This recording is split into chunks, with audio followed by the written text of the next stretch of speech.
Salut les amis, c'est Isa. Je suis reviendue. Alors, aujourd'hui, le tirage du jour, ça va être sur le thème de pourquoi rien ne bouge. Si tu es en mode stand-by dans ta vie affective, dans ta vie pro, sur un projet, si tu as l'impression que ta vie, de manière générale, bah, il se passe rien, il n'y a rien qui change, il n'y a rien qui bouge et ça te blase. On va aller voir aujourd'hui pourquoi. Et on peut même demander éventuellement si tu peux faire quelque chose pour faire changer ça ou pas. Alors pour faire ce tirage, je vais te faire choisir déjà pour le choix une carte du tarot in abstrait. J'ai fait une vidéo sur ce tarot. Tu peux aller voir dans mes playlists. Dans la playlist autre choix, je crois, autre sujet, ou je sais plus comment j'ai mis. Il y a une vidéo sur ce tarot pour le présenter et vous dire où vous le procurez. Il est vraiment vraiment bien ce tarot. Ça c'était la petite parenthèse. Je vais utiliser pour ce tirage également le Royal Mischief de Patrick Valenciaz qui est assez connu. Je vais utiliser aussi le Golden Universal Tarot. Et pour le message de fin, je vous tirerai 3 cartes du petit oracle victorien que j'aime beaucoup beaucoup. Voilà, allez c'est parti. On va commencer avec le choix. Donc je vais faire 3 choix et on va aller voir, mais enfin, pourquoi rien ne bouge? Alors, choix 1. Tu as le 6 de bâton pour le choix 1. Pour le groupe 2, 7 d'épée. Et pour le groupe 3, le valet de coupe. Ok? Voilà les amis. Donc, je répète, 1, 2 ou 3. Moi, je range mon tarot in abstrait et je vais de ce pas commencer avec le choix numéro 1 et c'est parti. Groupe numéro 1, si tu as choisi le 6 de bâton, je mets ça là et on va aller voir tout de suite pourquoi rien ne bouge. Pourquoi est-ce que rien ne bouge pour le groupe numéro 1 par rapport à ceux auxquels le groupe numéro 1 pense? Pourquoi est-ce que les choses ne bougent pas? Pourquoi c'est bloqué? Allez, pourquoi rien ne bouge pour le groupe 1? Alors, on a 2 cartes qui sont tombées. On a la 9 de pique. Elle est enfin morte, c'est ce qui a écrit au milieu. Le 9 de pique. On a le valet de carreau qui se fait bouffer par un poisson. C'est charmant, hein. Et on a pourquoi rien ne bouge pour le groupe 1. Ah, on a un joker inversé. On va le prendre, hein. On va pas lui tourner le dos, ce petit. Et ici, on a un 5 de trèfle qui nous dit quelque chose de mortel pousse dans le jardin. Quelque chose de mortel pousse dans le jardin. Alors, qu'est-ce que je peux dire déjà par rapport à ça? Ouais, non. J'étais en train de me dire que j'allais peut-être changer ma bougie de place, mais non. Alors, pourquoi rien ne bouge? Bah, j'ai la sensation que c'est parce qu'il y a quelque chose qui est mort, véritablement. Il y a quelque chose auquel peut-être tu as mis fin, ou quelque chose qui s'est terminé et sur lequel on aurait bien envie de revenir. Alors ça peut être une relation qui s'est terminée sur laquelle tu aurais bien envie de revenir, un métier que tu as arrêté sur lequel tu aurais bien envie de revenir, un endroit où tu vivais sur lequel tu aurais bien envie de revenir, etc., etc. Dans tous les cas, il y a cette idée de... il y a quelque chose qui s'est terminé et en gros, il y a l'idée de comme si vous aviez peur de vous tirer dans le pied, ou comme si vous pensiez que vous vous étiez tiré dans le pied, ou comme si vous aviez cette sensation d'avoir fait une connerie. C'est un peu ce qui me vient là. Alors pourquoi d'avoir fait une connerie? Parce qu'il est possible que vous ayez un peu provoqué ça, cette fin. Cette problématique. Alors on a une fin parce que là il y a quelqu'un qui est mort dans le jardin, mais quelque chose qui est mort dans le jardin parce qu'on a le jardin là, mais c'est pas nécessairement quelque chose qui a pris fin, ça peut être simplement une situation qui posait beaucoup de soucis, qui amenait beaucoup de problèmes, qui te prenait beaucoup la tête et de laquelle tu t'es retiré, ou que tu as ou est-ce que tu as semé un peu la zizanie par rapport à cette situation? Je vais te donner un exemple concret. Une relation amoureuse ou pas, hein, peu importe le type de relation, mais une relation dans laquelle c'était compliqué et bah, au lieu d'essayer peut-être de temporiser, ben, t'as un peu craché ta valda, t'as un peu dit tout ce que t'avais à dire, t'as un peu vidé ton sac, puis du coup, au lieu d'arranger les choses, ça les a un peu empirées, tu vois, par exemple, c'est un exemple. Euh, il y a un truc comme ça ici. 5 de bâton, ouais, on a l'équivalent du 5 de bâton ici, ça c'est l'équivalent du 9 d'épée. Donc il y a vraiment l'idée d'avoir peut-être créé des problématiques, des conflits. Il y a pu avoir des conflits et puis il y a cette idée d'en avoir un peu rajouté, d'avoir envenimé les choses un peu plutôt que de les avoir, on va dire, tamisées, calmées par peut-être des mots qui n'étaient pas vraiment, comment on dit, réfléchis. Voilà, des mots ou des actes un peu irréfléchis. Parce que peut-être, comme tu as pris le 6 de bâton, bah peut-être que tu voulais absolument un succès, une réussite dans un domaine et que au nom de cette réussite, de ce succès que tu voulais absolument, bah tu as peut-être dit des choses qui ont dépassé, alors pas nécessairement ta pensée, mais qui en tout cas auraient peut-être pas dû être dites ou peut-être pas comme ça. Pourquoi est-ce que rien ne bouge pour le groupe 1?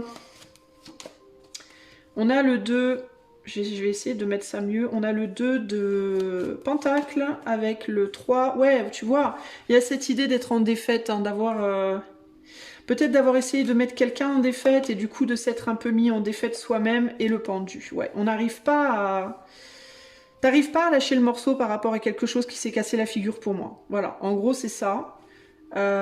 Tu peux aussi en vouloir à quelqu'un d'avoir dit certaines choses qui t'ont fait du mal à toi aussi. Tu sais à quoi ça me fait penser ce tirage groupe 1? Ça me fait penser un peu à œil, dent pour dent. Euh, Sauf que œil, dent pour dent, ben, le monde va devenir sans dents, édenté et aveugle. C'est un peu ça l'idée. Hein. Un peu, en gros, t'as voulu te défendre, je pense. T'as voulu défendre tes intérêts et du coup, ouais, on devient édenté et aveugle et bancal. Je pense que t'as voulu défendre tes intérêts en fait à un moment donné, ok.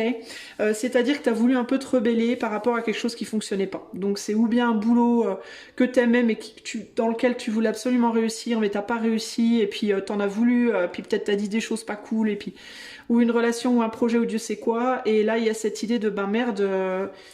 Bah du coup j'ai dû m'éloigner, hein, et puis mais sauf que je regrette, je voudrais bien retourner en arrière parce que c'est pas ce que je voulais quoi.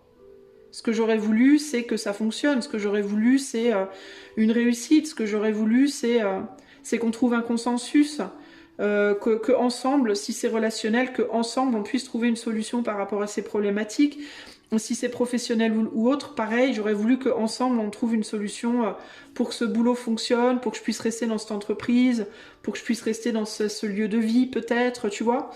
C'est vraiment ça qui me vient ici, là.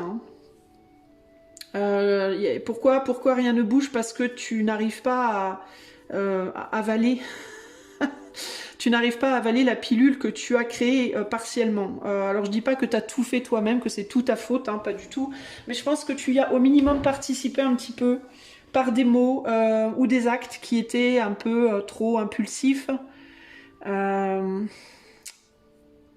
qui venaient d'un manque en toi, qui venaient d'un sentiment d'échec. Euh, et où tu te dis j'aurais peut-être pas dû dire ça. Alors ce que j'ai envie de te dire c'est rien n'arrive sans raison. Alors c'est un dicton qui énerve énormément de gens, mais je m'en fous. Moi je pense que c'est vraiment vrai en fait. Rien n'arrive sans raison et si tu en es là aujourd'hui, c'est qu'il y a une raison. Et c'est que peut-être, alors ça, je suis pas en train de te dire nécessairement que c'est parce que tu devais te séparer de cette personne, c'est parce que ce boulot n'était pas pour toi, c'est pas ce que je vais te dire. Mais je vais te dire que peut-être c'était pas le bon moment, c'était peut-être pas le bon timing, tu vois. Et puis on fait des erreurs pour apprendre. Si tu as fait des conneries, enfin si tu penses avoir fait des conneries, dans certains cas c'était vraiment des conneries. Auquel cas, ce qu'il faut que tu te dises, c'est que c'est en faisant des erreurs qu'on apprend, et que si cette personne, si ce métier, si ce lieu de vie t'es vraiment destiné, si c'est vraiment pour toi, tu finiras par y revenir, ça finira par revenir sur ton chemin. Dans d'autres cas, c'était pas une connerie. Dans d'autres cas, t'as fait ce qui était le mieux sur le moment. Et si tu perds quelque chose ou quelqu'un, c'est que ça devait être comme ça, tout simplement. Pour des raisons que tu peux pas voir là maintenant, parce que là maintenant tu es aveugle, tu vois pas des choses, mais tu verras plus tard, tu as le succès dans le dos, Tu penses, je pense que tu penses que tu as gâché quelque chose, que tu as ruiné quelque chose, et c'est pas forcément vrai. C'est pas forcément vrai, il est possible que ce soit précisément en faisant ce que tu as fait que tu finisses par trouver le succès que tu attends. Mais ça sera peut-être pas tout de suite. Alors, moi, ce que je voudrais savoir du coup maintenant, c'est qu'est-ce qu'on te conseille. Alors, qu'est-ce que je vais prendre comme carte pour... Parce que j'avais pas pensé à la deuxième partie, parce que je suis pas... Bah, tu sais quoi, je vais prendre le tarot de mon fils. On va prendre juste les arcanes majeures pour voir un peu. Et éventuellement, je pourrais recouvrir avec le mini tarot de Marseille si besoin. Qu'est-ce qu'on te conseille de faire dans la situation? Alors, le problème, c'est que comme tu es bloqué là-dessus, tu n'avances pas. Tu n'avances pas parce que tu as le sentiment que si tu laisses complètement tomber cette situation et que tu bouges, que tu avances, tu as le sentiment que tu vas y perdre, en fait, véritablement. Donc t'as du mal à te repositionner, à voir les choses différemment par rapport à cette situation-là. Ce que t'as laissé derrière, tu l'as laissé derrière parce que c'était pas stable. Tu l'as laissé derrière parce que y avait un élément polluant dans la situation qui faisait que ça pouvait pas fonctionner. T'aurais bien envie d'y retourner néanmoins.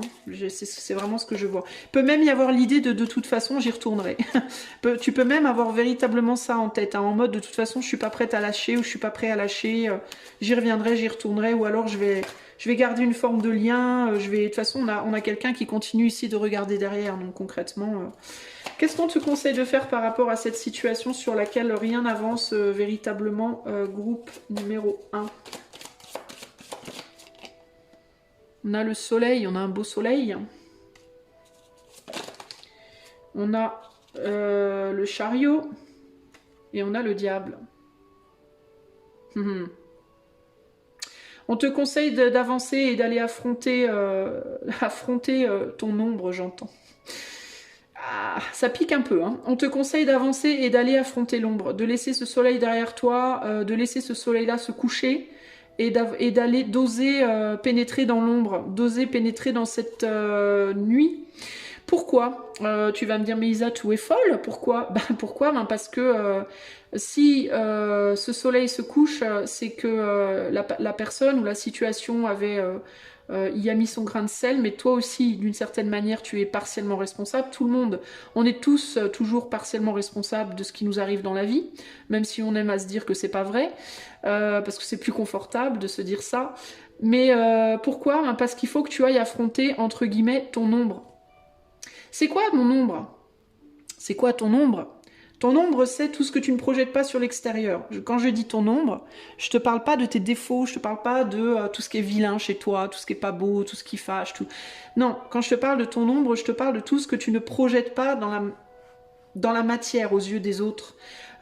Je n'ai pas exactement la même définition de l'ombre que la plupart des gens sur, en tout cas les cartomanciens, cartomanciennes que j'écoute.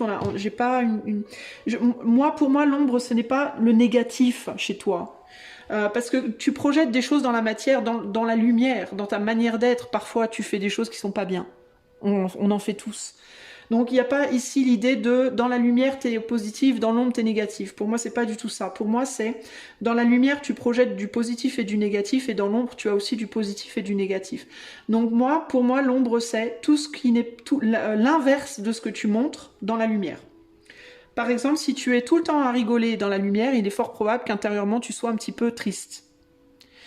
Et que tu rigoles beaucoup dans la lumière pour justement qu'on voit pas dans ton ombre ta tristesse. Tu vois, il faut aller voir en effet miroir. Si tu es quelqu'un qui est très très sociable dans la lumière, c'est-à-dire dans ta vie projetée vers l'extérieur, si tu es très très sociable, il est très probable que tu te sentes assez seul à l'intérieur, ou que tu aimes beaucoup, que tu préférerais être seul, mais tu te projettes pas comme ça dans la lumière, tu vois, tu gardes ça en toi. En gros, c'est comme si on avait deux visages, comme si on était des pièces, et tu projettes, tu montres dans la lumière une face de la pièce, et dans l'ombre tu as l'autre face de la pièce, donc l'inverse de ce que tu projettes, ok? Donc pourquoi ça t'arrive ça et pourquoi c'est bloqué? Parce qu'on veut que tu ailles voir l'inverse de ce que tu montres dans la lumière. Il faut que tu ailles y faire face. Pourquoi il faut que tu y fasses face? Parce que tu peux avoir tendance à avoir une sensation de manque, de pas être à la hauteur, de pas être bien, de pas être... Il y a quelque chose qui manque à ta complétude. Je sais pas si ça se dit. Pour te compléter, regarde, on a le monde en dos de jeu ici. Et le monde, c'est vraiment tout, c'est englober, c'est le fait d'englober un tout. Parce qu'il faut que tu comprennes que tu es ce tout, cette totalité. Tu es ce que tu montres à l'extérieur, mais tu es aussi ce que tu es à l'intérieur, ce que tu caches à l'intérieur, et que c'est totalement ok, et que ce n'est pas une tare. Tu vois, c'est pas être moins que d'avoir des choses à l'intérieur qu'on cache. Pourquoi? Parce qu'on est tous comme ça, tout le monde le fait, on est tous construits comme ça, il n'y a personne qui échappe à ça, à cette loi-là. C'est la loi de la dualité du monde dans lequel on est incarné. Personne n'y échappe. Donc, mais toi, on dirait que tu as du mal avec ça, que tu veux pas trop le voir, que tu penses que c'est une tare, que tu penses que c'est pas bien, que tu penses... C'est peut-être ta vision de l'ombre qu'il faut justement que tu revoies. Parce que j'ai l'impression que de toute façon, ça vient te chercher, ça. C'est des choses qui viennent te chercher. Donc là, il y a un besoin d'aller voir ça et tu peux le faire que si tu tournes le dos à cette, justement à cette lumière. Hein. Il peut y avoir aussi l'idée de, avec cette relation, dans cette relation, dans ce travail, dans ce lieu de vie, tu montrais un côté de toi unique et que tu as peut-être complètement réprimé cet autre côté de toi qui demande à être vu, reconnu, entendu et intégré et que tu ne veux pas, que tu as complètement peut-être délaissé. Ça peut être l'idée de, comme si une partie de toi qui avait été délaissée pendant longtemps se rappelait à toi et te rappelait à elle. Tu vois, c'est vraiment ça. Tout un monde que tu as complètement balourdé d'un côté pour te concentrer sur cette personne, cette situation, ce travail, cette vie-là, cet endroit, tu vois, toi de voir. Et là, on te dit, ben, comment faire pour que les choses se débloquent? Accepte. Accepte d'aller voir cet autre monde. C'est vraiment ça l'idée.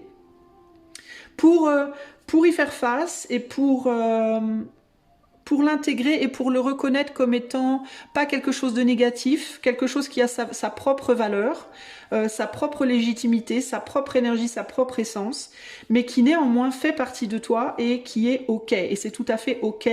Et de reconnaître ça comme quelque chose, pas qui va venir te handicaper ou te rendre plus pourri, plus nul ou je sais pas quoi, mais au contraire pour te compléter, te rendre plus complète en toi.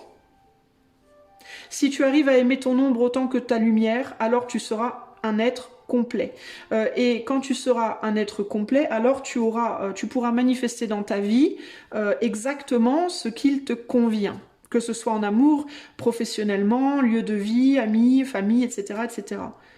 Tant que tu ne seras qu'un être partiel, qui aura un côté de toi que tu n'arriveras pas à assumer, que ce soit le côté que tu projettes vers l'extérieur ou celui que tu vis à l'intérieur, tant qu'il y aura un côté de toi qui ne sera pas suffisamment bien assumé, suffisamment bien intégré, bah, tu seras en déséquilibre dans ta vie. Il y aura toujours de la galère dans ta vie, d'une manière ou d'une autre.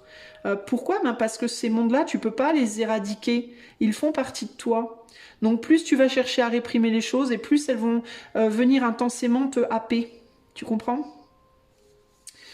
Donc voilà ce qu'il te faut faire. Si tu veux que les choses bougent, accepte d'aller voir cet autre côté de ton être.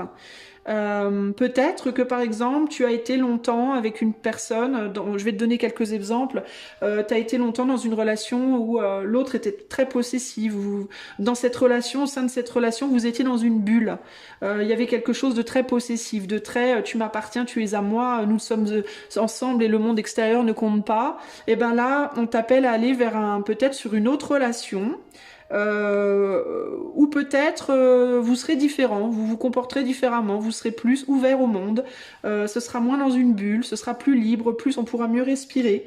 C'est une manière de vivre la relation qui va être radicalement différente de comment tu l'as vécu avant, mais ça ne veut pas dire nécessairement que cette personne d'avant, tu la retrouveras pas. Dans certains cas, tu devras pas la retrouver.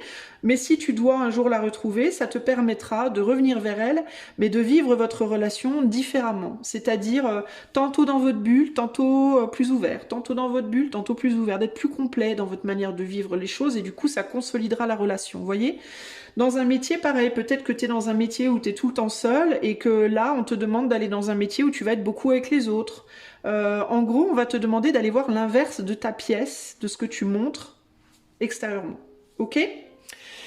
Donc ça, il faut l'accepter. Tant que tu seras dans la lutte, dans une résistance en mode non, non, non, je ne veux pas y aller, je ne veux pas, ben, tu vas être bloqué. Parce que aujourd'hui, on a besoin que tu complètes, que tu te complètes au niveau de ton monde intérieur et extérieur, que tu rassembles tes opposés, entre guillemets. Voilà. J'espère que cela t'aidera. Groupe 1, si tu veux aller plus loin avec moi, privé, si tu veux devenir membre de la chaîne, tout ça, c'est indiqué en barre de description. Si tu aimes ce que je fais, tu peux cliquer sur le booster pour aider la chaîne à être un petit peu plus vue. Et en attendant la prochaine, je te fais des gros bisous. Je te dis à bientôt. Ciao, ciao. Groupe numéro 2, hello, hello. Allez, on va aller voir tout de suite pourquoi rien n'avance, pourquoi rien ne bouge, que passa la casita. Pour information, je n'utiliserai pas le petit oracle victorien pour le message final parce que j'ai oublié d'utiliser dans le groupe 1. Donc je vais continuer comme ça. Allez, c'est parti pour le groupe 2. Pourquoi est-ce que rien ne bouge? Pourquoi est-ce que cette situation pour toi en ce moment est totalement bloquée? Peut-être en ce moment, peut-être depuis pas longtemps, peut-être depuis très longtemps. Pourquoi est-ce que rien ne bouge? Allez, pour le groupe 2. Pourquoi rien ne bouge pour le groupe 2? Alors, nous avons la reine de cœur inversée. Pourquoi rien ne bouge pour le groupe 2? On me dit, tu vois pas plus loin que le bout de ton nez. C'est un peu dur. Mais c'est véritablement ce qui me vient. Pourquoi rien ne bouge pour le groupe 2? Ici, on a la chair à saucisse des requins. Avec le 3 de carreau. Pourquoi rien ne bouge pour le groupe numéro 2? Alors, on me dit, en fait, il y a des choses qui bougent, mais simplement, tu les vois pas. Et les belles escortes avec le 6 de cœur. Et là, en dos de jeu, nous avons Dance Marathon, le marathon de la danse avec le 4 de pique. Bon. Alors, les choses qui me viennent pour toi, déjà, je te dis, c'est, tu vois pas plus loin que le bout de ton nez. C'est, il y a des choses qui bougent, mais tu les vois pas. En fait, il y a beaucoup de mouvements. Ça s'agite même, hein, concrètement, hein, mais tu le vois pas parce que tu es focalisé sur quelque chose, sur une chose et une seule, unique chose qui parle à ton cœur et du coup, tu vois absolument pas ce qui se passe autour de toi.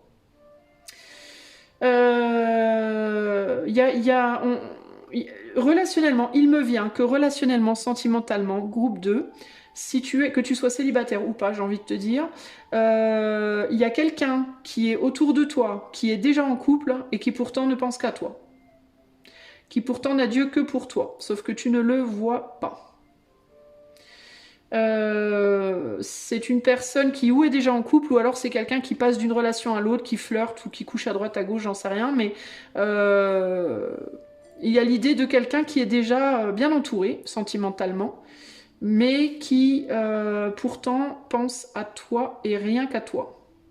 Sauf que toi, t'es tellement le nez dans le guidon, t'es tellement les yeux plantés sur ton truc à toi, des choses que tu essayes de réparer, en l'occurrence, hein, ici on a une personne qui essaie, alors je sais pas si elle lui enlève le cœur ou si elle lui remet, mais il y a cette idée de quelqu'un qui est tellement préoccupé à son petit truc, quel qu'il soit. Ça peut être que tu es préoccupé à une relation, ça peut être à guérir une relation, digérer une relation, terminer une relation, ça peut être un travail, un projet, voilà, que tu ne vois pas ce qui se passe autour de toi et pourtant il se passe beaucoup de choses. Il est possible également que la personne qui a les yeux sur toi, tu n'en veuilles pas. Tu la juges, j'entends, cette personne. C'est pas que tu en veux pas, je pense pas que cette personne, tu saches, hein, je pense pas que tu sois au courant que cette personne s'intéresse à toi. Mais je pense que il est possible que tu connaisses cette personne par exemple comme un ami ou une amie, mais que cette personne tu la juges beaucoup. Et je ne sais pas pourquoi tu la juges, mais tu la juges.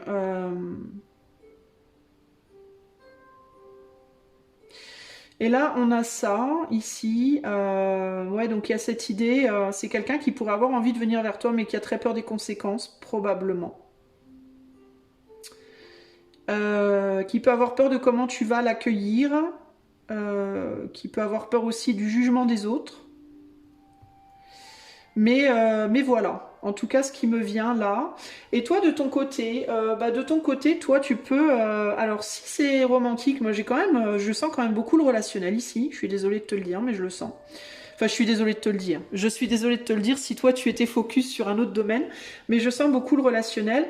Et il est possible que toi tu sois ou déjà en couple, mais pas très focalisé sur ton couple néanmoins, pas nécessairement si t'es en couple. Je te sens pas mal, mais je te sens pas non plus. Enfin, t'es pas. T'as pas l'air trop focalisé là-dessus. Je sais pas. C'est comme si t'étais pas impliqué, on va dire, profondément dans ce couple. C'est peut-être plus amical à ce stade que ça fait peut-être très longtemps que t'es avec quelqu'un, puis c'est plus trop passionné, par exemple. Sinon, ça peut être que t'es déjà occupé dans une passion. Parce que la danse, pour certains, ça peut être une passion. Ça peut être une passion qui te préoccupe beaucoup. Il y a aussi l'idée de un ami ou une amie autour de toi qui t'accapare, qui t'accapare, qui t'alpaga, qui t'accapare beaucoup ton temps. Et du coup, tu peux paraître en couple avec cette personne. Il peut y avoir des gens ici des femmes qui ont un ami proche qui donne, les autres se questionnent, est-ce qu'ils sont ensemble ou pas, ou l'inverse, un homme qui a une amie. Sinon, ça peut être un ex ou une ex avec qui on est encore proche. Vous voyez, il peut y avoir des situations comme ça. Sinon, ça peut être vraiment juste beaucoup de relationnel, beaucoup d'amis, et puis t'as pas vraiment l'air. Dans tous les cas, je pense que vu de l'extérieur, on pourrait considérer que t'es pas forcément à la recherche de quelqu'un. Voilà, en gros, c'est un peu ça. Que tu sois célibataire ou pas, il y a cette idée que il ou elle a pas l'air trop intéressé par une éventuelle relation. On va rajouter des cartes. Pourquoi rien ne bouge? C'est peut-être pour ça d'ailleurs que rien ne bouge. Hein. C'est peut-être parce qu'il y a un côté chez toi, je me contente très bien. Tu pourrais être quelqu'un de très autosuffisant, comme ça. Moi, je me vais très bien à moi-même. Je me suffis, je vais y arriver. Je me suffis très bien à moi-même. Les autres, oui, il y a autre chose. Il y a l'idée d'avoir un tout petit monde là et de ne voir que ça. Et en dehors de ça, on voit pas ce qui se passe. Il y a l'idée de ah bon, il se passe des trucs, j'étais pas au courant, vous voyez. Voilà, il y a un côté un peu comme ça là, très autosuffisant ou autosuffisante et les gens autour peuvent penser que t'en as rien à cirer de rien, que tu es dans ton petit univers et que sorti de ça, le reste ne t'intéresse pas ou peu, tu vois. Alors, pourquoi rien ne bouge pour le groupe numéro 2? Ici, on a un valet de pentacle. Là, on a... Alors lui, je vais remonter un tout petit peu. On a un roi de coupe. Et là, on a un 5. Ouais, alors c'est quelqu'un... Il y a clairement pour moi quelqu'un. Écoute, je réitère. Il y a clairement quelqu'un autour de toi qui est dans un couple à l'heure actuelle, qui est en couple. Ça se passe pas très bien dans son couple, à mon avis. C'est quelqu'un qui galère dans son couple. Je pense que c'est quelqu'un qui peut avoir, par exemple, pour son autre de l'affection, mais pas ou plus de l'amour. Ou alors qui peut être attiré physiquement, sexuellement, mais il n'y a pas vraiment de profondeur. Il peut y avoir des enfants dans ce couple, un ou des enfants, peut-être, mais c'est pas nécessairement, c'est pas obligatoire. Et cet homme-là ou cette femme-là s'intéresse à toi, mais ne le dit pas. Donc c'est quelqu'un avec qui par contre tu peux être en relationnel, c'est-à-dire c'est quelqu'un avec qui tu es en relation. Tu connais cette personne, je pense, au sens vous vous parlez des fois, vous vous croisez des fois, ça peut être un ami, une amie, ça peut même être juste une connaissance, ça peut être quelqu'un que tu croises à certains endroits de temps en temps. Et qui aimerait bien hein, pour moi. Il y a quelqu'un qui est très attiré par toi, clairement. Mais toi, alors ou tu ne l'es pas, ou alors tu t'en rends pas compte, ou je sais pas. Mais cette personne-là, tu la juges pour moi. Tu la juges cette personne-là. C'est très étrange en fait. Hein. Ouais, c'est quelqu'un qui est déjà posé, hein, qui a déjà construit quelque chose pour moi. Qui est déjà posé dans une relation sentimentale, peut-être qui est père ou mère de famille, qui a peut-être déjà voilà, une famille établie. Et qui continue d'avancer tant bien que mal avec ça, mais qui pense à toi, qui voilà, qui aimerait bien se rapprocher de toi, qui ne sait peut-être pas comment faire, qui se met en retrait volontairement parce que il ou elle ne veut pas. Il peut y avoir l'idée de on veut pas trop que ça se sache, on veut pas trop que ça se voit, on veut pas être jugé ni par toi ni par les autres, on veut pas de problème. Vous voyez, il y a un truc comme ça là.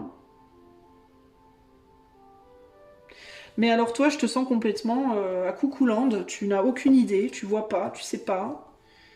Et tu continues à te préoccuper de ton petit univers. Il y a vraiment cette idée de petit univers. Alors, si tu es déjà en couple, toi, ou si tu as une personne avec qui tu traînes beaucoup, ou quoi, ok, il y a l'idée aussi de... Tu peux être quelqu'un qui est très jugé par les autres. C'est peut-être pour ça d'ailleurs que cette personne, elle n'ose pas se rapprocher de toi. Il peut y avoir un... Tu peux être quelqu'un de très jugé, qui attire beaucoup les regards, qui attire beaucoup les curiosités, qui attire beaucoup, tu vois, qui attire beaucoup d'une certaine façon, pas nécessairement romantiquement, hein, mais qui attire les questionnements, les regards, qui fait beaucoup parler, qui fait beaucoup jaser pour une raison ou une autre. Et cette personne, elle peut avoir un côté d'elle qui se dit j'ose pas trop aller vers lui, vers elle parce que je veux pas qu'on me juge moi, parce qu'on la juge elle ou on le juge lui. Vous voyez, c'est quelqu'un qui peut ne pas avoir beaucoup de courage en termes d'assumer ses choix comme ça, d'une certaine manière. C'est particulier hein, quand même. Hein. Qu'est-ce qu'il faut que tu fasses? Alors du coup, j'ai envie de te dire, toi, tu regardes peut-être pour l'amour. Hein. Pourquoi les choses elles sont bloquées pour toi en amour? Bah, pourquoi elles sont bloquées en amour? Bah, parce que tout simplement, j'ai l'impression que tu t'y intéresses pas ou peu. Et si tu t'y intéresses, bah, peut-être que tu regardes oui des tirages YouTube, mais j'ai l'impression que dans ta vie de tous les jours, t'es quand même vachement focalisé sur ton petit truc à toi. Ton retrait, ta paix, ta tranquillité, tes passions, tu vois, tu peux être quelqu'un qui a des passions, qui aime bien les danser, qui aime bien les animaux, qui aime bien, tu vois, tu peux avoir peut-être le jardinage, la danse, je sais pas quoi. Et t'es vachement investi là-dedans et tu te préoccupes pas vraiment du reste en fait. Tu le fuis un peu, on a quand même l'idée, on a quand même l'idée du 7 d'épée, donc il peut y avoir l'idée de la fuite, de fuir l'amour, de pas vouloir trop y aller quoi. Hein. Par peur peut-être, par peur d'être blessé, par peur de, je sais pas. Peut-être aussi que tu es quelqu'un d'assez sélective ou sélectif et que tu attends de trouver la bonne personne, tu vois. Il peut y avoir aussi ce côté-là. Alors, qu'est-ce qu'on veut te dire en termes de comment débloquer la situation, groupe numéro 2? Qu'est-ce que tu peux faire pour débloquer cette situation bloquée? Qu'est-ce que tu peux faire pour débloquer cette situation bloquée? Alors, on a le jugement, ici. Alors, peut-être sortir du jugement. Peut-être que tu juges les autres. Je sais pas, non, on dit comme ça. La lune et la justice. Ah, ouais. Ne pas juger les autres. Tu juges trop les autres. Je suis désolée. Alors, tu peux aussi beaucoup te juger toi-même, hein. Tu peux être quelqu'un qui t'auto-critique énormément, mais tu as une vraie tendance à critiquer et à juger les autres. Ici, on a quoi? La force.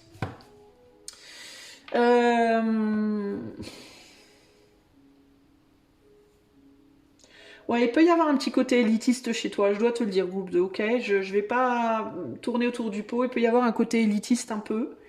C'est pas forcément un mal, hein, y a pas, ça peut l'être quand c'est trop extrême. Mais il y a l'idée de comme une niche et tu veux rester dedans en fait. Hein. Tu vois, je te dis c'est pas négatif parce que c'est pas nécessairement un élitisme en mode moi je suis mieux que les autres et tous les autres c'est de la merde. C'est pas nécessairement ça, mais ça peut être par exemple, bah moi voilà, on a la danse donc ça peut être bah moi ma passion c'est la danse. Et en dehors des gens qui pratiquent ma passion, ben, les autres personnes m'intéressent pas forcément quoi. Et ça veut pas dire que tu penses qu'ils sont de la merde, mais ça peut être simplement bah t'as du mal à te relier avec des gens qui sont en dehors de ton truc en fait, de ta passion à toi. Pourquoi? Parce que tu es tellement à fond focalisé là-dessus que tu peux toi avoir du mal en fait à aller sur le terrain de l'autre, tu vois. Alors, par rapport à cette personne qui te rôde autour, vous pouvez justement... il est possible que cette personne, elle soit un petit peu comme toi. Que dans ce qu'elle fait, dans ce qu'elle fasse... Putain, il faut vraiment que je réapprenne à parler français, moi. Que dans ce qu'elle fasse... Ouais, je pense que c'est correct. Dans ce qu'elle fait, dans ce qu'elle... Bon, bref. J'abandonne. Et bien qu'elle soit aussi un petit peu... qu'elle ait elle-même une niche, comme ça, d'activité, et qu'elle ait tendance elle-même à avoir du mal à sortir de cette niche-là.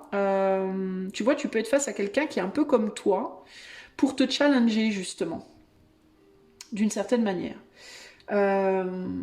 Parce que là, tu vois, c'est intéressant sur cette carte, on a vraiment cette idée de deux, là. Là, on a deux personnes qui se tournent le dos, et qui pourtant sont un peu pareils. C'est intéressant, hein. Donc ça, c'est mon petit garçon William qui a fait les cartes pour info. Mais vous voyez comme on a une personne là, elles se tournent le dos toutes les deux et pourtant leurs lampes se rejoignent. Et ces deux personnes, elles ont une trompette qui va vers...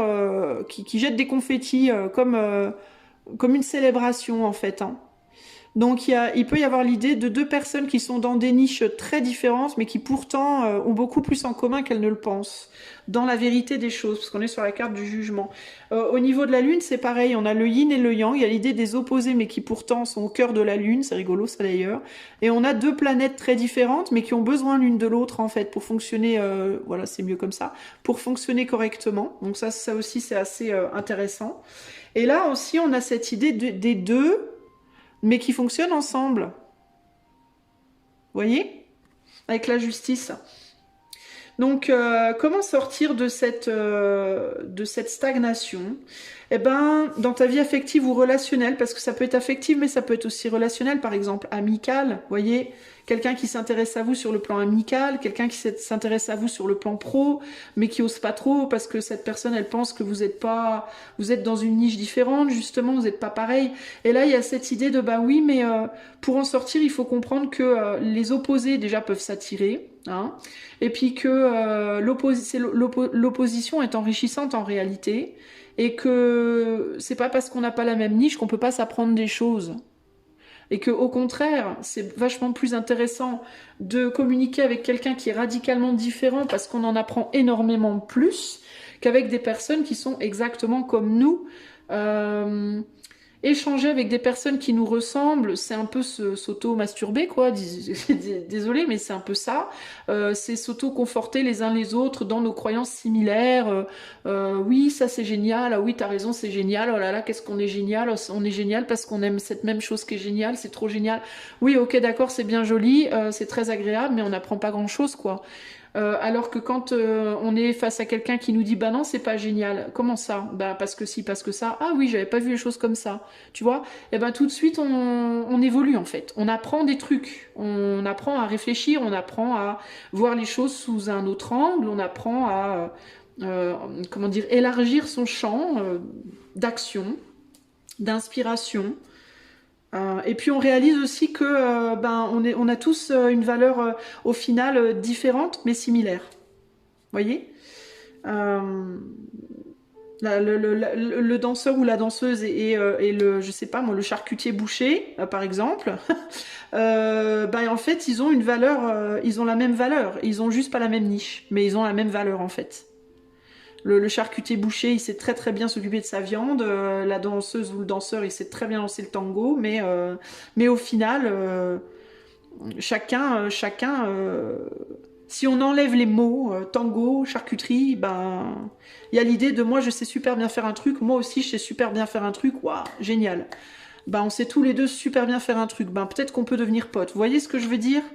Il y a des choses à dépasser en fait ici, concrètement. Faut dépasser justement son jugement pour traverser ces mystères, cette ombre relationnelle, comment on pourrait relationner, comment on pourrait s'ouvrir à l'autre pour sortir peut-être des cachettes, pour aller essayer de communiquer et se rendre compte qu'au final on est... il n'y a pas vraiment de différence, il n'y a pas tant de différence que ça, quoi. De la même manière, ça peut être l'inverse, hein, ça peut être toi qui regardes quelqu'un que tu penses être au-dessus de toi, aussi, hein. Peut-être que la raison pour laquelle tu restes dans ta petite niche à toi, c'est parce que peut-être tu penses que la niche des autres, elle est au-dessus de toi. Et du coup, ben, ça sert à rien d'y aller, on voudra pas de toi. C'est pas forcément vrai. Et d'une certaine manière, en réagissant comme ça, ben, tu es aussi, ça te donne aussi un côté élitiste. Élitiste, ça veut pas nécessairement dire que on est au-dessus des autres. Ça peut être élitiste, par exemple, je sais pas, moi, toi, tu aimes le tricot.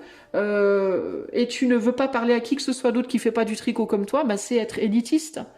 Même si d'un point de vue de la société, faire du tricot, c'est pas forcément être une élite, bah tu es une élite au niveau du tricot. Peut-être que tu es une tricoteuse hors pair, tu vois. Tu sais faire des trucs de dingue en tricot. Et donc, il y a un côté élitiste. L'élitisme n'est pas une étiquette qui n'est faite que pour les riches et les, voyez, et les puissants. On peut être élitiste de plein de manières différentes. Simplement en se disant ah ben moi je ne veux fréquenter que des gens comme ça ou comme ci. Voilà, c'est tout. Tout le reste, bye bye. Ça, c'est être élitiste. Voilà. En gros, dans la viande, je veux que le meilleur, je veux que le cœur. Je veux que le cœur de la viande, je veux pas le tour. Bah, c'est être élitiste. Voilà, je veux que le meilleur et le reste dégage. Ben le reste, il a sa place aussi. Et puis il y a des gens qui pensent que le meilleur c'est le tour de la viande et pas le cœur. Vous voyez ce que je veux dire donc?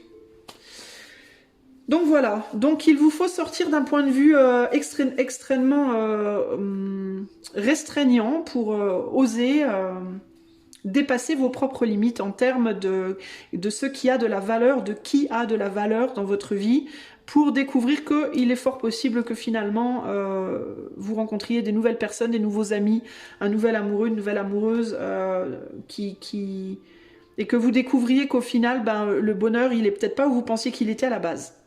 Voyez, si seulement vous acceptiez d'ouvrir vos portes à l'inconnu, hein, parce que la lune c'est ça, hein, c'est le mystère, c'est l'inconnu, c'est l'ombre, on ne sait pas trop, et derrière il y a ça, il y a la justice, il y a l'équilibre, il y a la réconciliation par rapport à des manques et il y a le bonheur. Mais vous ne pourrez le découvrir que si vous sortez de ces limites de votre tout petit univers que vous vous êtes construit. Voilà les amis du groupe 2, j'espère que cela vous aidera sur votre chemin de la life. Si vous voulez devenir membre de la chaîne ou avoir une consultation en privé avec moi, tout se passe dans la barre de description. Et si vous souhaitez aider la chaîne à monter, vous pouvez booster dans les commentaires. Je vous fais des gros bisous et je vous dis à bientôt. Ciao, ciao. Salut à toi, groupe numéro 3. Allez, c'est parti, on va tout de suite aller voir pourquoi rien ne bouge pour toi, pourquoi rien n'avance. Pour information, je n'utiliserai pas le petit oracle victorien à la fin du tirage parce que je l'ai oublié dans le groupe 1. J'ai décidé de ne pas l'utiliser. Allez, je me suis dit que c'était pas pour rien. Allez, c'est parti pour le groupe numéro 3 qui a choisi le valet de coupe. Pourquoi rien ne bouge? Que pasa en la casita? Pourquoi rien ne bouge pour le groupe 3? Allez, on va voir ça de suite. Alors, qu'est-ce qu'on a ici? On a le valet de trèfle. Parce qu'il y a un côté je m'en fous. La reine de pique. Je suis pas intéressée, je m'en fous. J'ai ce qu'il me faut, merci. Tu ressembles un peu au groupe 2, toi. Et la reine de trèfle. Donc, tu as beaucoup de personnages. Et là, on a quoi? Ici, on a le 6-7 de carreau. C'est marqué Tiny Town, la petite ville. Parce que tu te restreins, peut-être. Parce que je m'en fous, parce que j'ai tout ce qu'il me faut, parce que ça me va. Je suis satisfait, satisfaite avec ce que j'ai. Parce que tu es peut-être un minimaliste ou une minimaliste. parce que tu te contentes en fait, j'ai l'impression. Tu te contentes et pourtant tu galères. Tu te contentes et pourtant tu te fais mal. Tu te coupes la langue, regarde. Tu lèches les couteaux. Pourquoi tu lèches les couteaux? En général, quand on lèche un couteau, c'est qu'il n'y a plus rien dans l'assiette et qu'il reste un peu de sauce sur le couteau et qu'elle est tellement bonne qu'on continue de lécher. Mais il n'y a plus rien dans ton assiette. Donc peut-être que si tu avais encore quelque chose dans ton assiette, tu n'aurais pas besoin de lécher les couteaux. Donc il y a un côté chez toi là. Non mais ça va, j'ai rien mais ça va. J'ai rien mais tout va bien. Alors qu'en fait, c'est pas vrai, tout va pas bien, puisque tu lèches les couteaux et du coup, tu te fais du mal. Donc ça peut être quoi? Peut-être que par exemple, tu vis dans une cabane au fond des bois et que tu manges tous les jours des orties et des racines et qu'il y a quelqu'un qui vient te dire, mais viens en fait vivre avec nous dans le village, on a des fruits, des légumes, de la viande. Non, non, c'est bon, moi ça va. Ça me va, les orties et les racines, sauf que ton corps, il est en grave en souffrance, en carence, en souffrance, parce qu'il te faut beaucoup plus que juste des orties et des racines pour survivre. Mais tu t'entêtes en fait, pourquoi, je sais pas. Pourquoi tu t'entêtes en fait? C'est ça qui est perturbant. Pourquoi tu t'entêtes? Parce que tu aimes très fort cette vie-là, peut-être. Tu aimes quelque chose, tu aimes quelqu'un. Et pour être auprès de ce quelque chose ou de ce quelqu'un, ben, il faut que tu te mettes dans des conditions difficiles pour toi. Tu vois, là, dans Tiny Town, on a un homme ou une femme, j'en sais rien, qui a dans sa main un petit personnage et qui est fasciné par ce petit personnage. Et sa fascination conduit cette personne à devoir vivre dans un village qui est beaucoup trop petit pour lui ou pour elle. Tu vois, il peut pas rentrer dans la maison, dans les maisons, il peut pas aller se coucher, il peut pas se mettre à table. Il peut même pas faire tout ce qu'il veut avec cette personne. Mais ça l'amuse follement, il est fasciné par ça. Au point de se mettre dans un monde qui n'est absolument pas le sien et dans lequel il peut absolument pas être bien en fait. Et il y a cette idée de ben, je préfère souffrir, c'est pas grave si je dois dormir dehors, manger des pois de la taille d'une miette. Voilà, sauf que tu souffres parce que pourquoi? Ben parce que t'as besoin d'un bon steak en fait, pas de petits pois de la taille d'une miette. Ça va contenter ces personnes-là, mais pas toi. Donc en gros, il y a l'idée de se mettre dans une position qui n'est pas la tienne, qui n'est pas bonne pour toi, au nom d'une autre personne, au nom d'une activité, au nom d'un métier, au nom de je sais pas quoi, qui te fascine, qui te passionne, que tu veux pas lâcher, pour qui tu veux te battre, peut-être que tu cherches aussi à protéger une ou des personnes au détriment de ta propre personne. C'est-à-dire, pour protéger cette toute petite ville, pour protéger ces petits êtres, ben moi je vais me sacrifier. Je vais sacrifier mon bien-être, je vais sacrifier mon bonheur, je vais sacrifier tout ce qui fait que je suis moi. Au nom de la protection de ces personnes. Et il peut même y avoir un côté, quiconque essaiera de me convaincre d'autre chose, je le trucide. Si tu viens essayer de me dire que je dois partir, je te laisserai pas faire. Sauf que vous êtes en train de vous faire du mal, clairement. Et il y a l'idée de se couper la langue, là, donc il peut vraiment y avoir l'idée de dire des choses que vous devriez pas dire en fait. La défense de ce que vous défendez peut vous rendre agressif envers les autres, envers celles et ceux qui pourraient vouloir vous donner aussi ce dont vous avez besoin, mais qui peut-être même seraient capables de vous amener dans un monde qui vous convient vraiment, mais vous voulez pas en entendre parler. Hein. Voilà, vous voulez pas en entendre parler, ça vous intéresse pas. Vous êtes intéressé quand même, mais jusqu'à un certain point, et faut pas dépasser certaines limites. Et la limite, c'est ne venez surtout pas toucher à ceux qui m'est précieux là. Hein. Parce que si vous y venez y toucher, je vais vous planter un couteau dans le bide. Un truc, c'est un peu l'idée, au sens figuré évidemment. Vous pouvez beaucoup démoniser les autres aussi. Vous pouvez penser que des personnes vous veulent du mal alors qu'elles se montrent bonnes avec vous. Vous pouvez les démoniser. Vous pouvez démoniser toute personne qui cherche à vous montrer de l'amour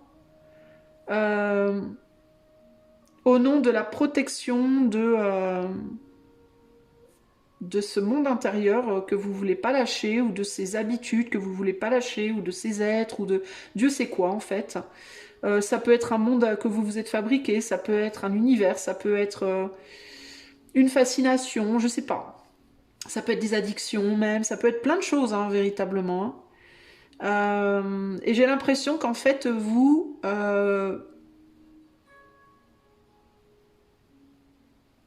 c'est assez intéressant parce que vous pouvez vous montrer très agréable alors qu'en fait, vous n'avez pas envie de l'être. Et vous pensez que les autres sont comme ça parce que vous-même vous l'êtes. Vous pouvez penser que les autres sont désagréables, cachent des choses parce que vous cachez des choses. C'est très bizarre en fait. Il peut y avoir des jeux de projection un peu là. C'est très étrange votre tirage de groupe 3. Pourquoi rien ne change? Pourquoi rien ne bouge pour le groupe 3? Qu'est pas ça? Pourquoi rien ne bouge pour le groupe 3? On a le pendu ici. Elle, je vais la remonter un petit peu. Pourquoi rien ne bouge? Pourquoi rien ne change? Là, on a la force. Et là, on a le 7 d'épée. Les gens ne vont pas s'approcher de vous parce que vous les muselez. Vous les contrôlez. Vous cherchez à les contrôler. Vous cherchez à contrôler les gens qui s'approchent de vous.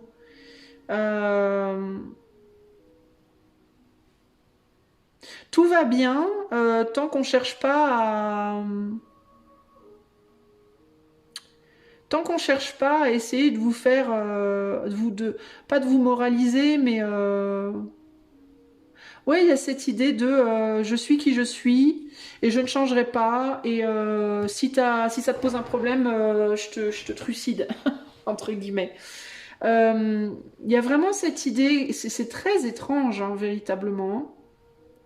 J'ai l'impression aussi, il peut y avoir un côté un peu maso chez vous. Je suis désolée, un groupe 3, mais vraiment, je vous dis ce que je vois. Hein. Vous me connaissez, je brode pas. Jamais sur cette chaîne. Je ne brode pas d'ailleurs en général. Mais il y a cette idée vraiment de... C'est bizarre parce que groupe 3, j'ai l'impression qu'en même temps, vous attendez des choses des autres, vous attendez de l'amour, vous attendez des démonstrations, vous attendez qu'on vienne à vous, qu'on parle avec vous, qu'on s'intéresse à vous. Mais il y a l'idée de... Une fois qu'on s'intéresse à vous, une fois qu'on vous parle, une fois qu'on s'approche, vous devenez agressif ou agressive. Parce que vous voulez pas qu'on vous emmerde. C'est vraiment ça l'idée, hein. C'est très délimité. Il y a des limites très très très dures, très fermes. Et vous voulez surtout pouvoir tout contrôler, ne surtout pas perdre le contrôle. Dès qu'on vient vous challenger un tout petit peu, dès qu'on vient essayer de vous proposer quelque chose qui n'est pas dans vos habitudes, qui n'est pas vos croyances, qui n'est pas... Ah non, alors là, c'est automatiquement, tout se ferme, les portes se ferment, et s'il y avait un bras qui passait, tant pis, les couper. C'est hyper brutal. Il y a un côté très brutal, regardez ça. Il y a un côté très brutal, en fait. Et les gens, du coup, peuvent être réticents à s'approcher de vous parce que peut-être ils se sont déjà fait piquer 2 ou 3 fois. C'est-à-dire que j'ai vraiment cette idée de on s'approche de vous et on se fait claquer la porte au nez. Et du coup, on se barre. On veut plus, en fait. Hein. Sauf que quand on veut plus, bah, c'est vous qui ne comprenez pas pourquoi on veut plus. Voyez? Alors, pourquoi rien ne bouge? Bah, c'est peut-être par rapport à votre univers, votre bulle. Groupe 3 que vous demandez, vous. Mais il y a vraiment cette idée de vous voulez pas de remise en question. Il n'y a pas moyen. Il n'y a pas moyen. Voilà. Vous êtes dans un univers qui est trop petit pour vous. Ça peut être votre passé, ça peut être un couple, ça peut être un boulot, ça peut être, je sais pas, un lieu de vie, une maison, j'en sais rien, hein, des habitudes, des addictions, des habitudes, des formes pensées qui sont beaucoup trop petites pour vous. Vous êtes beaucoup trop grand, vous avez beaucoup trop évolué, vous êtes peut-être encore bloqué sur votre vie d'enfant alors que vous avez 45 ans, 50 ans, 60 ans. Et peut-être que vous pensez encore comme quand vous aviez 15 ans. Vous voyez, vous voulez pas évoluer, vous voulez pas grandir, vous voulez pas maturer. Vous voulez pas que les choses changent, vous voulez pas que vous ne voulez pas même vous changer. Et certainement pas vos croyances, et certainement pas vos principes, et certainement pas ce que vous avez fait, construit, etc. Mais du coup, ben, vous n'autorisez pas la vie à vous amener de la nouveauté. Donc pourquoi rien ne change? Ben, parce que vous n'autorisez pas le changement en fait. C'est aussi simple que ça. Vous n'autorisez pas le changement dans votre vie. Vous ne voulez pas du changement dans votre vie. Vous en voulez. Mais une fois qu'il arrive, vous claquez la porte. Voyez? Vous dites non, ça m'intéresse pas. Vous essayez de prouver par A plus B que vous savez mieux que le changement. Bonjour, je suis le changement. Ah, attends, on va discuter 2 minutes. Ouais, bah non, je sais mieux que toi finalement. Bah tu peux pas, je suis le changement. Si, oui, mais je sais, si, mais quand même. Vous voyez, il y a un côté comme ça, là. C'est pas... ça me fait penser au témoin de Jéhovah. Si vous étiez quelqu'un qui recevait un témoin de Jéhovah, vous seriez capable de lui ouvrir la porte pour lui faire changer d'avis à lui. C'est vous qui essayeriez de lui retourner le cerveau. Mais en aucun cas, vous n'accepteriez d'entendre ce qu'il a à vous dire. Vous voyez? Il pourrait essayer par tous les moyens de vous convaincre. Vous essayeriez de lui retourner la tête pour que quand il reparte, il soit convaincu de votre vérité. C'est ça le problème. Et peut-être même que dans certains cas, ça peut fonctionner. Hein. C'est peut-être même que dans certains cas, vous y arrivez. Mais au final, on s'en fout, parce qu'au final, le fait est que pour vous, en effet, rien ne change. Voyez. Alors, il y a peut-être des choses qui changent, des petites choses dans votre vie, mais en profondeur, il n'y a rien qui change au final, dans votre être profond. Il n'y a pas d'évolution, quoi. On est bloqué. Et ça, c'est embêtant, voyez-vous, parce que vous avez clairement envie, je pense que si vous êtes là, c'est que vous avez envie que quelque chose change, quand même. Mais vous avez le sentiment que tout est toujours bloqué. Vous pouvez même avoir une tendance à vous dire que vous êtes délaissé de l'éther, que Dieu vous déteste, que vous avez un karma de merde ou quoi. Mais pas du tout, en fait. C'est pas du tout ça. C'est juste que vous ne voulez pas. Vous fermez la porte de manière très ferme. Vous avez un point de vue, une manière de voir les choses et il n'y a pas moyen de vous faire dévier de ça, en fait. Voyez ? Et vous avez peut-être du mal à comprendre que dans la vie, on peut très bien s'ouvrir au point de vue des autres sans nécessairement perdre le sien. Avoir un point de vue à soi, ça ne veut pas dire qu'on ne peut pas s'ouvrir à celui des autres. Voyez ? Moi, je ne suis pas chrétienne, mais pour autant, j'ai été parler avec un prêtre il y a quelques mois, l'année dernière, ou je ne sais plus, à quelques mois en arrière. Je me suis intéressée, je me suis posé la question, tiens, est-ce que je me ferais pas baptiser? Alors j'ai pris rendez-vous et j'ai été voir un prêtre, et j'ai parlé avec un prêtre pendant 3/4 d'heure, 1 heure, et je vais vous dire un truc, je ne suis pas baptisée à l'heure d'aujourd'hui, ça m'a pas convaincue, mais par contre, j'ai eu une discussion avec lui extrêmement intéressante. Et je regrette pas du tout de l'avoir rencontré, cet homme-là. Je l'ai trouvé très très intéressant, très intelligent, et c'était une très bonne conversation. Pour autant, je ne suis pas baptisée et je ne vais pas me faire baptiser. Vous voyez?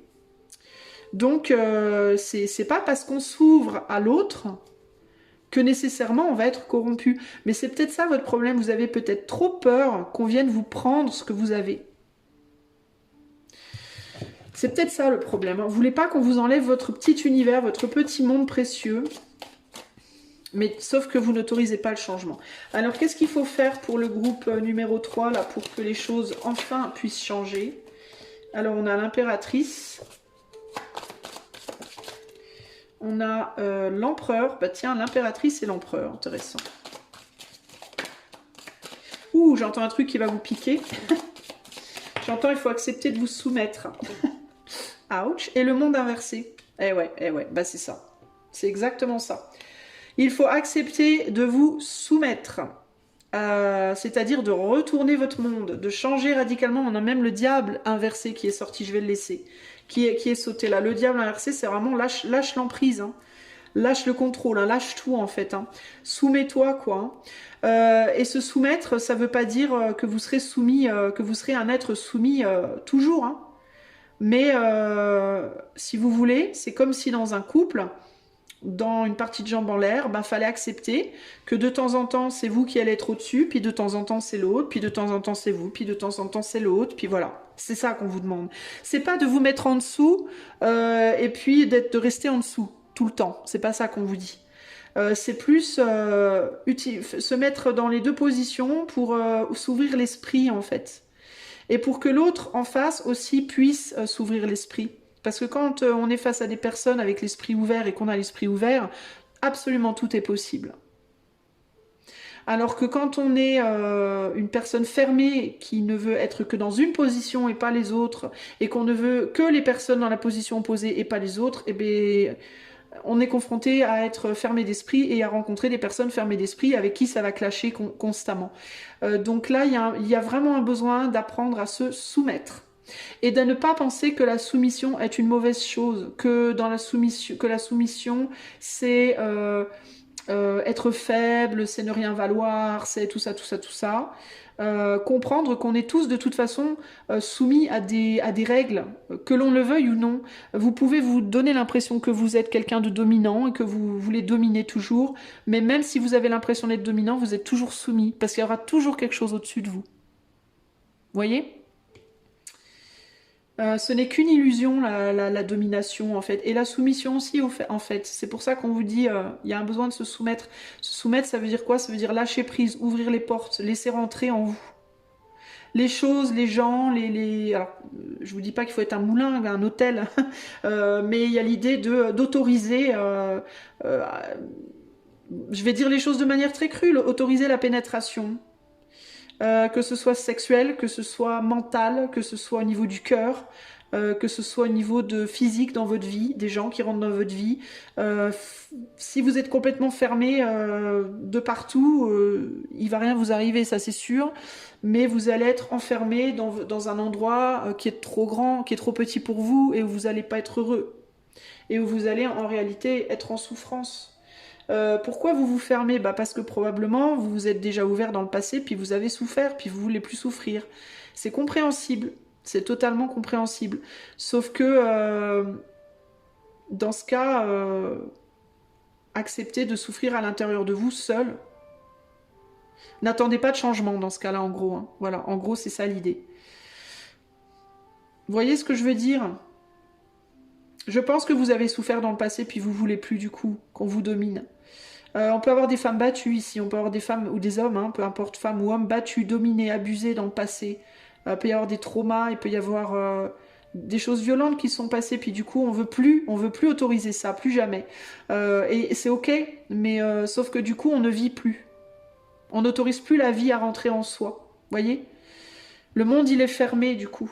Donc il faut, si vous voulez que le monde s'ouvre à nouveau, il faut autoriser cette partie de soumission. En sachant que vous ne serez pas nécessairement à nouveau heurté de la même manière que vous l'avez été. Pourquoi? Parce que vous avez appris des choses. Vous avez souffert, mais vous avez aussi appris beaucoup de choses dans le passé. Donc vous êtes tout à fait capable aujourd'hui de vous réouvrir. Et si ça fait mal, si on vous fait mal, de dire hop là, stop, stop, stop, on arrête tout.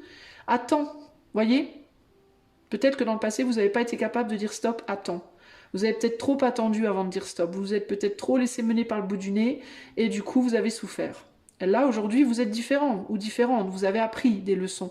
Donc, vous pouvez tout à fait vous réouvrir et être capable de dire non, mais stop, en fait. Vous voyez? En gros, ce que j'essaie de vous dire, c'est que vous pouvez vous soumettre et à tout moment redominer. Voilà. Vous êtes capable aujourd'hui de passer de la soumission à la domination selon les personnes, selon les situations, selon les... voilà, selon les aléas de ce qui vous arrive. Ok? Mais ça demande, ouais, ça demande de refaire face à la potentielle douleur.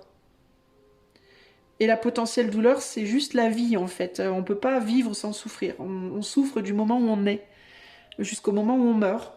Et je sais même pas après... je suis pas encore morte, donc je peux pas... je suis pas revenue des morts pour vous dire si on souffre après ou pas. Mais il y a l'idée de, voilà, dans cette vie, on souffre tout le temps. Ça fait partie du jeu, ça fait partie de l'expérience de vie. Donc à partir du moment où on refuse de souffrir, on refuse de vivre. Voilà. Donc si vous vous dites mais merde, pourquoi je vis pas, pourquoi il se passe rien, parce que vous voulez pas souffrir, tout simplement. Donc à partir du moment où vous voulez pas souffrir, vous ne vivrez pas. Voilà. Si vous voulez que ça change, acceptez de souffrir. Et accepter d'être dominé par les événements, parfois par les autres, parfois par la parole, par le physique, par je sais pas quoi, dans un travail, peu importe dans quelles conditions, situations, spirituellement, peut-être même pourquoi pas, mais acceptez ça. Et vous revivrez à nouveau. Ok? Voilà, groupe 3. Ce que je peux vous dire, si vous voulez aller plus loin avec moi en privé ou devenir membre de la chaîne, vous pouvez aller dans la barre de description. Tout est là pour vous indiquer comment faire. Et si vous aimez ma chaîne et vous voulez m'aider, vous pouvez booster dans les commentaires. Je vous fais des gros bisous et je vous dis à bientôt. Ciao, ciao!